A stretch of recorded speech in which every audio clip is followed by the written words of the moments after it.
ek moet eintlik nou 2 of 3 mense se werk doen. Verstaan u?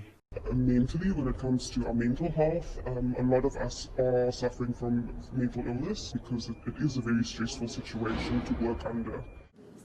Eunice het met verskeie werkers in staatshospitale in die Wes-Kaap gepraat.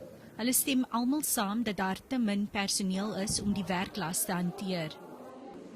Ons is 2 susters en 2 nurses wat werk met 40 pasiënte in die saal. Dus ek wat nou in die COVID-saal het, die mense raak verskriklik siek. En dit is net ons 4 wat vir die dag aan diens is. Die personeeltekort in staatsfasiliteite is nie 'n nuwe probleem nie. In ander provinsies is daar selfs groter probleme. Een van die redes hiervoor is 'n moratorium op aanstellings in mediese poste. Die Nasionale Departement van Gesondheid kan nie bevestig hoeveel mediese poste in die openbare gesondheidssektor weens 'n besnoeide begroting bevries is nie.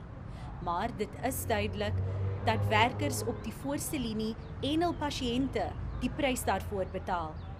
They mentioned to us that there isn't money and that, in order to create more posts, that money will be taken away from housing and from education and those things. So we try to make do with what we have.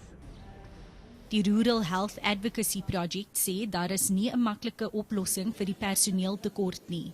Maar dis noodsaaklik dat hospitale en klinieke in landelike en arm gemeenskappe dringend geld kry om meer personeel aan te stel. Monique Motlach, Eunice, Kaapstad.